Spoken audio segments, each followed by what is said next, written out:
ममता की बहू शुचि हर बात पर चिक चिक करती, जो ममता को बिल्कुल अच्छा नहीं लगता।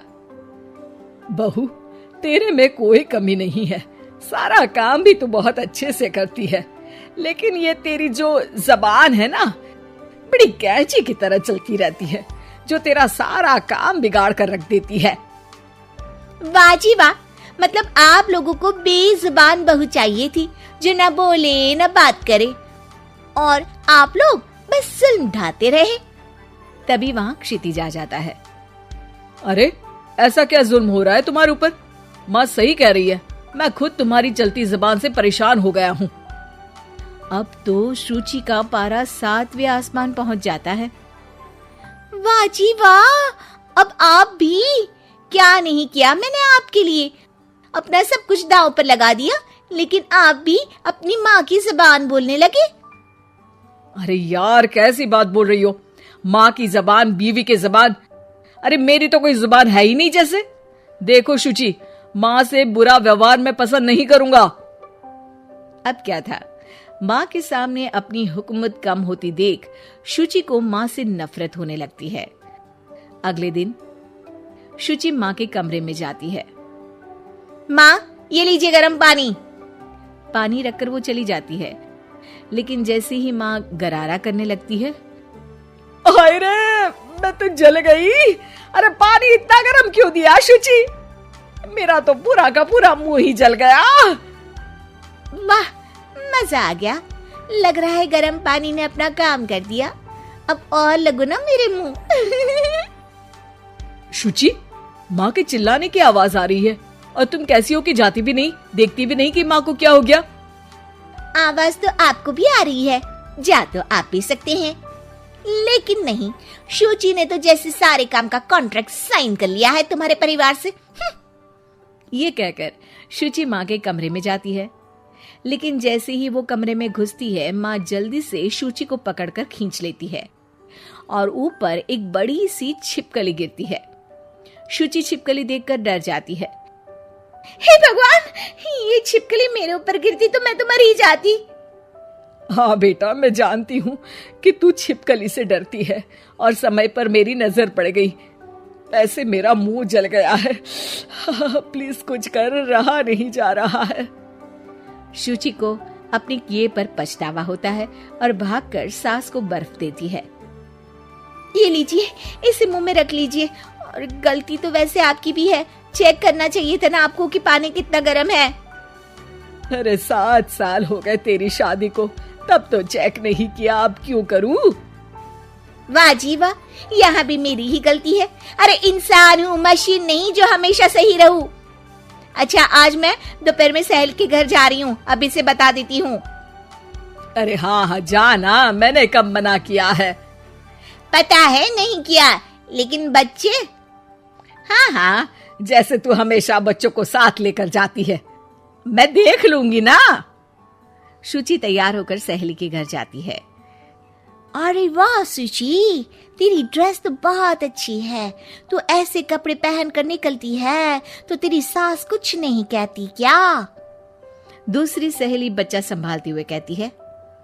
अरे सूची, सही है, तू एंजॉय भी कर लेती है लाइफ को, और बच्चा सास देख लेती है, तेरे तो मजे हैं भाई, मजे। अरे मजे कैसे, जब वो बोलती है ना तो बड़ा ही कड़वा बोलती है। रहने दे, अच्छा चल मैं जा रही हूँ, डिनर भी तो बनाना है ना। शुचि ये बोलकर वहां से चली जाती है। घर आकर देखती है कि माँ बच्चों के साथ खेल रही है। आ गई बेटा?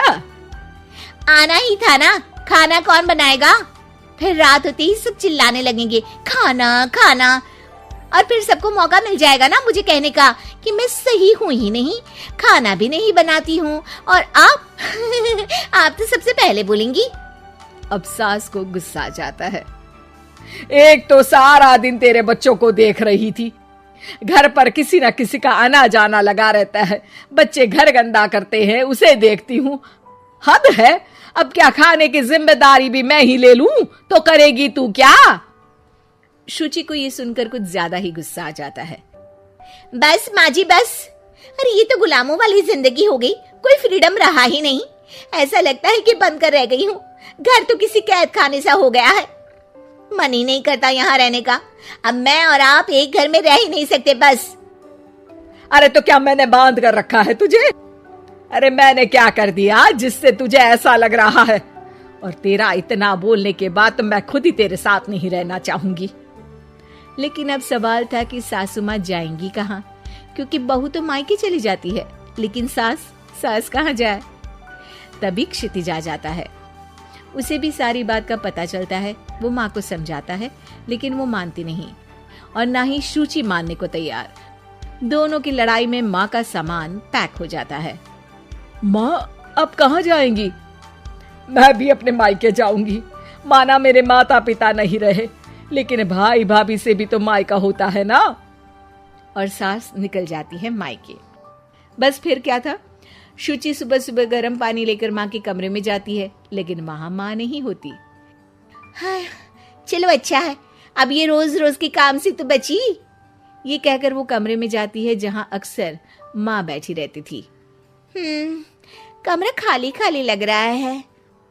तभी उसकी सहेली का फोन आ जाता है।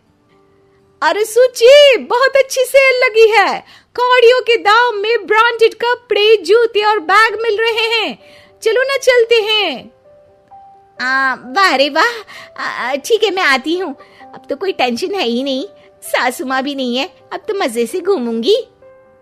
अरे मजे से तो तू पहले भी घूमती थी, लेकिन सास नहीं है तो बच्चे कौन देखेगा? और तुझे तो पता है ना, मॉल्स में बच्चों की एंट्री बैन है कोरोना के कारण। अरे तो फिर कैसे आऊंगी मैं? सेल तो बस आज के लिए है, कल खत्म। शुचि को बड़ा रोना सा आता है। फिर वो जब दिन में खाना खाने बैठती है, वो भी अकेले अकेले। अकेले तो कोई खाना भी नहीं खाया जाता, मैं नहीं खा रही माँ के बिना। शाम को क्षितिज आता है तो शुचि जोर जोर से रोने लगती है। अब क्यों रो रही हो? क्या हुआ? माँ को घर से निकालकर शांति अभी भी नहीं मिली तुम्हें? नहीं, मैं माँ के बिना नहीं रह सकती। ना कोई बताने वाला है कि मैं कैसी लग रही हूँ, ना ही कोई समझने समझाने वाला। मैं माँ के बिना नहीं रह सकती, चलो माँ को ले आते हैं। अरे वाह, ऐसा शायद पहली बार होगा कि बहू रूठी सास को मायके से लेने जा रही है। दोनों सास को लेकर घर आते हैं और अगले दिन से फिर वही शुरू।